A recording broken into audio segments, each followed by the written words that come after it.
This is the Hope Not Note podcast, where we answer your questions and share inspirational stories to fill your soul with hope. Our mission is to empower hope to those who have been plagued by note. I'm Dr. Dillon Caswell. And I'm Brandi. And we're here to bring you out of the note and into hope.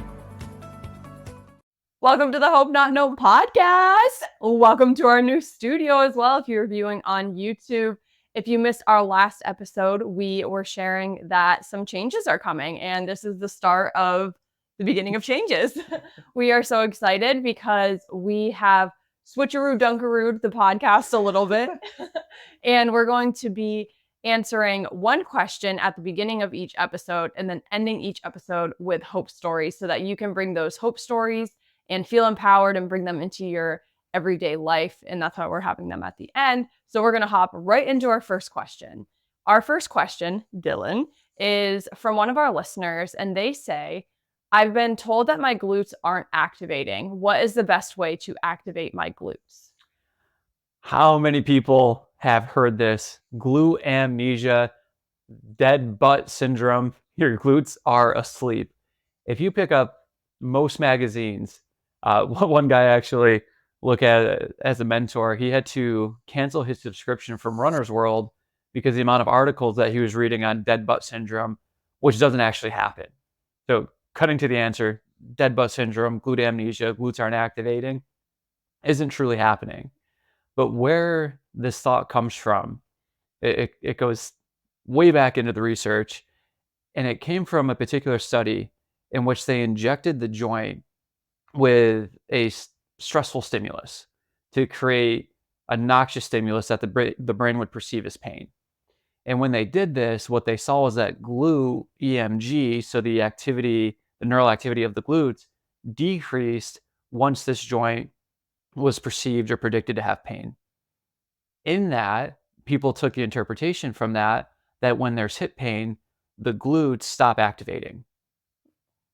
That then got extrapolated to say that because we sit all day on our butts, that our butts don't work anymore because that muscle gets inhibited, which then also throws in the Jonda lower cross syndrome posture theory that states if one side is tight, then the other side can become inhibited. So for example, if I am in an anterior pelvic tilt and I'm creating a tight hip flexor, and on the backside tight erectors, then that means my glutes and hamstrings are lengthening. And because they're lengthening in that theory, that means that those muscles are weak. Since that theory came out, it has been very debunked. So we now know that the glutes are not turning off because of this idea of lower cross syndrome and from reciprocal inhibition, which is part of the nervous system that states if one muscle contracts, the opposite muscle must relax, right? So if I go to contract my bicep, my tricep should relax to allow that movement to happen. So the thought was in the lower extremity, if the hip flexor is contracting in this lower cross syndrome because it's tight, and if it's tight, it means that it's activated. That means that the glutes are going to shut down. They're going to be inhibited. They're not going to be activated. Again, all this has been debunked. And what has debunked it? Well, the research showing the exact opposite of that. It's shown that when a hip is painful or the brain is predicting pain around the hip, that the glute activity has actually increased instead of decreased.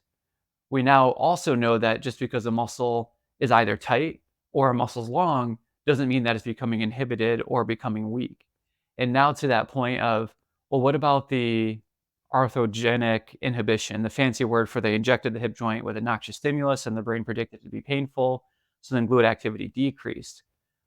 Well, the EMG interpretation from that study may actually be looked at as the EMG normalized, that the one side may have been higher and that with this, it actually normalized it and equaled it out because the subjects were doing a glute bridge. So they basically would get the injection on one hip, not on the other hip. They're hooked up to the EMG, they do the bridge, and then they'd look at each side of the glute and see, oh, this one was more active, this one was less active. So we have to be careful from that interpretation and how that study was actually conducted. So this idea of dead butt syndrome, glutes not activating, it's all been debunked. And then the last one, I actually used to use this test clinically. You have a person lay flat prone, so they're laying face down, they're laying on their belly. Every time I ask someone to lay on their belly, they lay on their back. It's pretty hilarious to watch. Like, no, the other side, but face down on the floor. And then you have them do a leg lift. So the leg's straight and you're lifting that leg up towards the ceiling.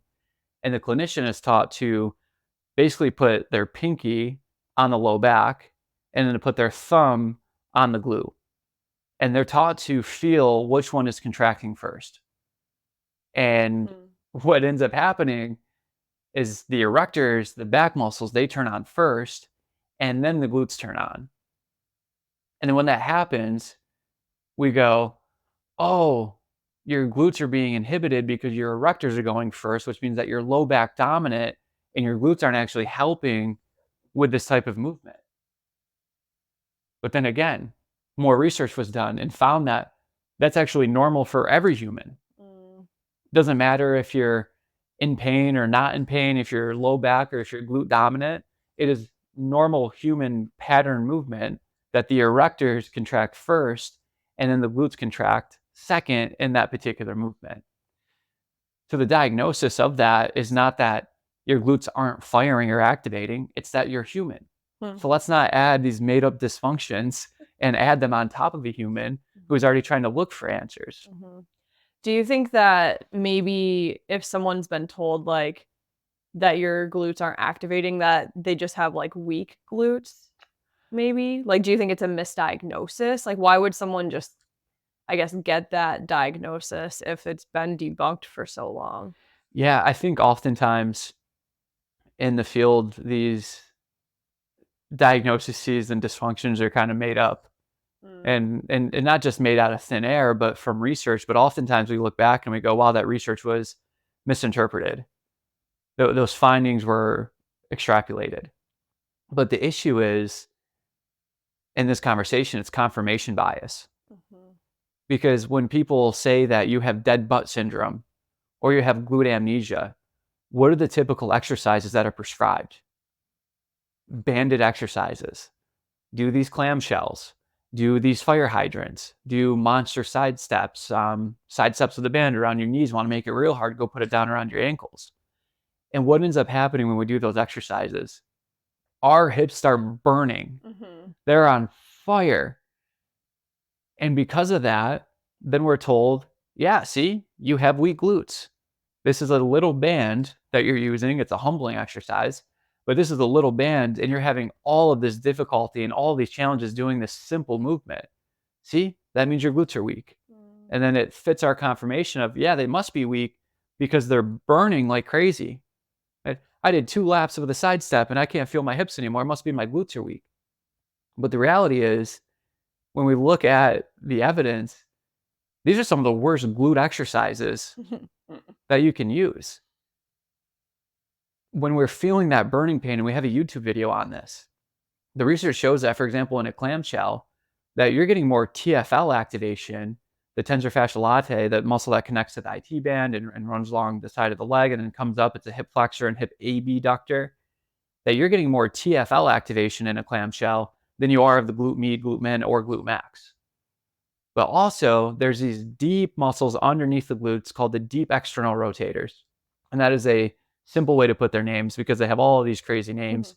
And, I've been thinking about it too. I'm like, we could just say, hey, you have an obturator internus syndrome. You have a gemellus superior syndrome. And that would probably be more accurate than dead butt syndrome. But we're not in the game of let's just point out a muscle that people can't say and add syndrome to it. Right. And then fit confirmation biases. So we won't do that. But there's these deep external rotators of the hip.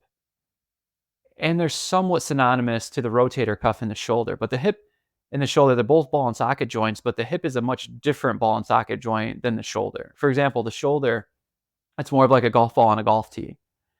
The hip, and this isn't always the case because people have a lot of different hip anatomy, which gets into the discussion. How should you squat? Well, it's based on your hip anatomy, but some people will have a more shallow place that the femoral head, the hip joint fits into, where other people will have a deeper one and more of a covering. But in any case, the hip still needs stability. And these deep external rotators play a role in that. They externally rotate, but they can also help out with some stability. When you're doing clamshells, when you're doing fire hydrants, when you're doing these mini band side steps, you're getting more of those muscles in the TFL compared to the actual glutes. Also, how often are you actually practicing hip external rotation or hip internal rotation? That burning sensation is these muscles just going, hey, we haven't done a movement like this in a while. I haven't had the exposure. I haven't built up the capacity to this. Mm-hmm. So, how do we know that the glutes are weak? Well, let's actually do some testing with heavy load, jumping and sprinting. Mm-hmm. That is going to identify, is there a true glute weakness if we think that it's the glutes compared to these other muscles that we talked about. Mm-hmm. So wrapping that up, confirmation bias. Yeah. So many times people say, you have dead butt syndrome. You sit on your butt all day. So because you're sitting on your butt, those muscles become inhibited. Oh, you know what? That does make sense. I do sit in my chair for about 7 hours a day, and then I am watching movies at night. So that makes sense as to why this would be, why I start having this pain, because my glutes are weak because I sit on them all day. Okay, yeah, now here's an exercise, or better yet, well, here's the test. Oh, yeah, your back muscles fired first and then your glutes. Point 2 of why you have dead butt syndrome. I can't laugh without, every time I say dead butt syndrome, it makes me laugh. But so there's the test, and it's done by a clinician, so it makes sense again as to, oh, that's why this is happening. And then point 3, well, here's a solution to it. We got to get your glutes stronger. Here's a mini band that trains your quote unquote glutes, doesn't really train your glutes, but because it burns, now I have 3 points of confirmation bias showing that this is the thing. And we know that the brain works by prediction. So you've gotten all this input that then changes your output of it. So, and simply put, you said at the end of all that before you did the recap that in order to actually test if there's weak glutes, you should do jumping and sprinting. And what was the other one? Jumping, sprinting, and heavy load. Heavy load. And so simply put, the question also was, what's the best way to activate my glutes? So I would assume that those are the 3 best ways to activate your glutes, having heavy load, jumping, and sprinting. And I want to add into this, it's also on the YouTube video, but what are the best glute exercises? And it's not clamshells. The glute med, different if you're doing a side plank with top hip abduction. That's a great one for the glute med. But when we look at the glute max and the glutes as a whole, the best movement that's been found to get the most activation to the glutes has been step ups and step up variations. So like a crossover step up, a lateral step up, a forward step up. And the reason being is that you're in a unilateral, so single leg stance, and the glutes are a hip extensor. So if you're in more hip flexion and have to drive up out of it into hip extension, you're going to get more glute activation. So some of the best glute exercises are step ups.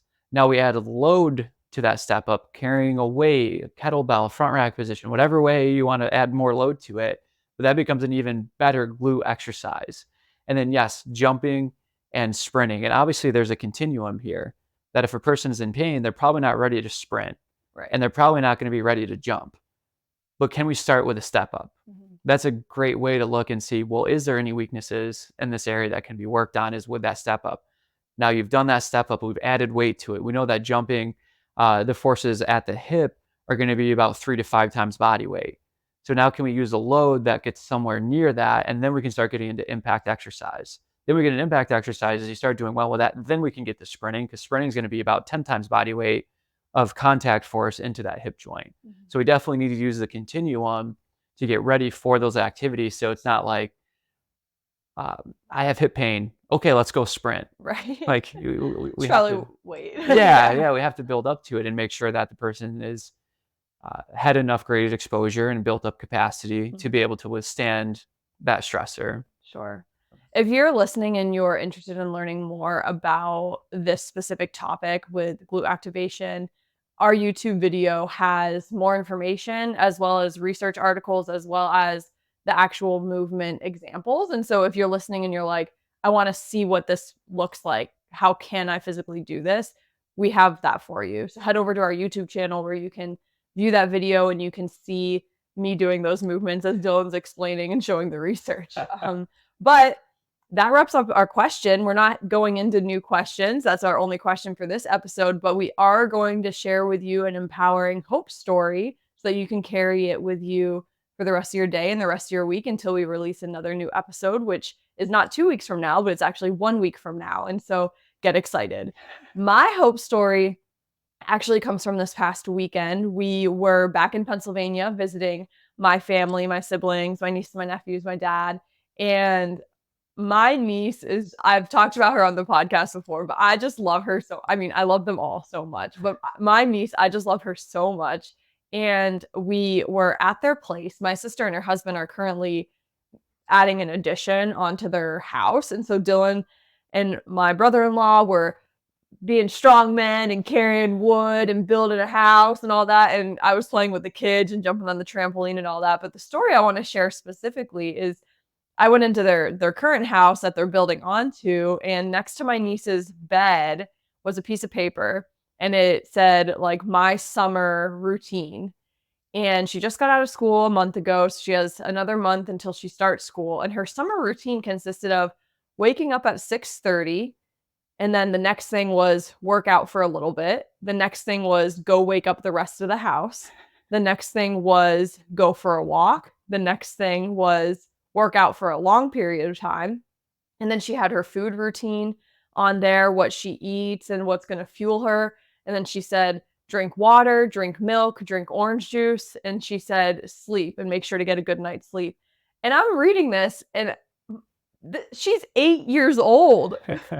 She's 8 years old. She's not 15, which even a 15-year-old I'd be surprised about. She's not 28 like I am. And like, that's not even my routine. And I was just so impressed. And I do know that like she looks at Dillon and I and sees us as an example. But I also know that she's just a woman who is driven and like wanting to seize every single day at 8 years old. And so my hope story is just that, and how I was encouraged to see that, but also just inspired to have a routine and stick to my routine and be committed to it and write it down where you see it every single day. Every single day, it's right next to her bed. She sees it. And yeah.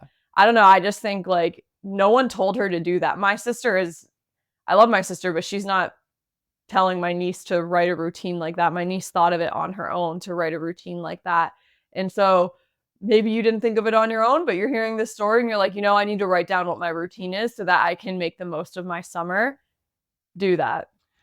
And Brandi made a good point because she wanted and saw that, took a picture and then showed it to me afterwards.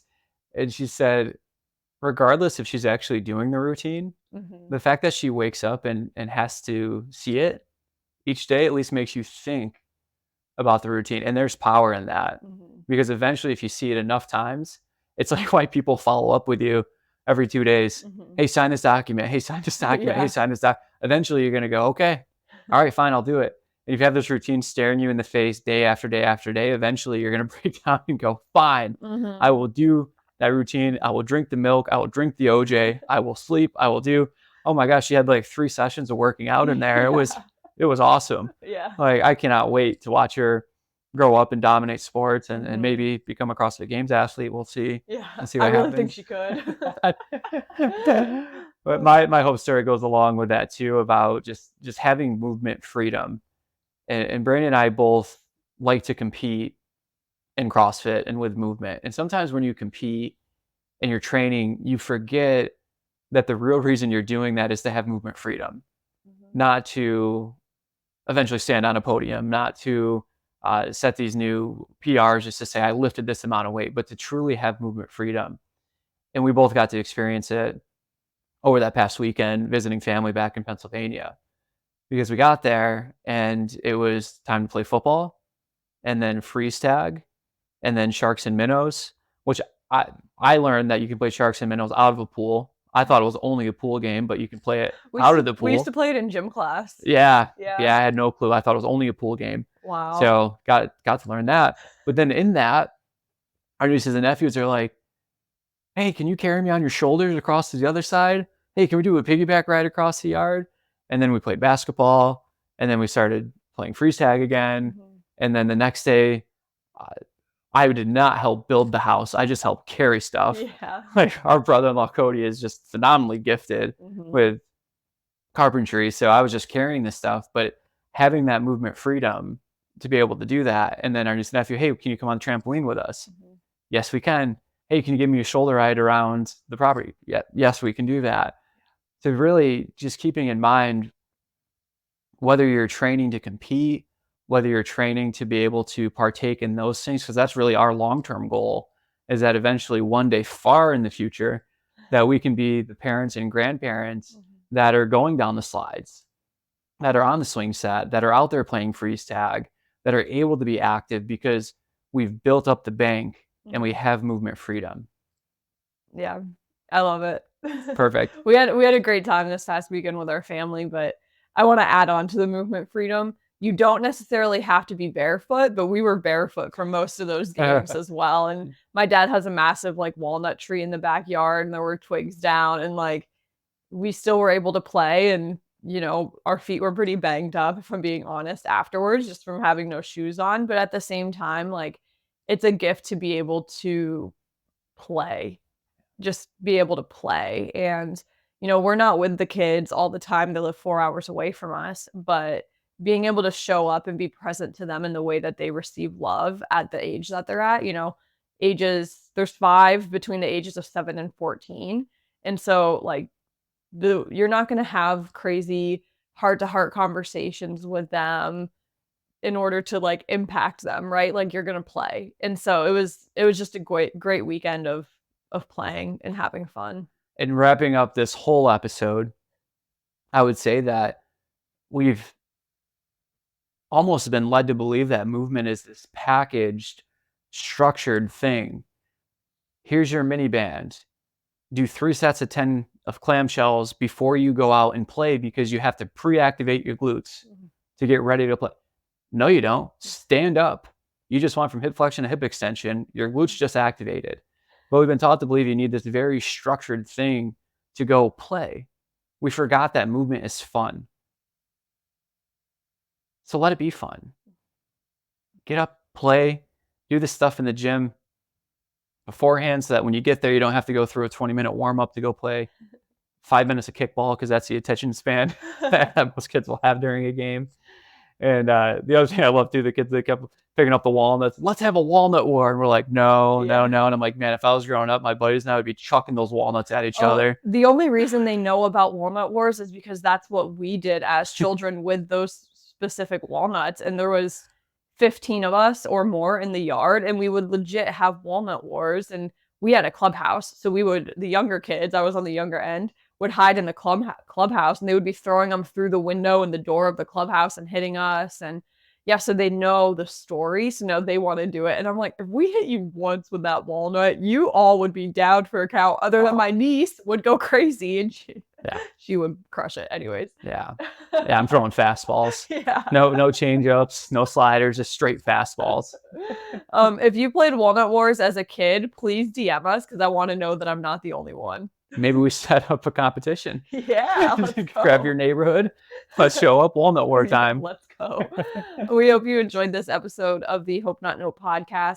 Please share it with someone that you think would be inspired by it, and get excited because we will be having these every single week now, and we hope that they serve you even more now that they will be weekly.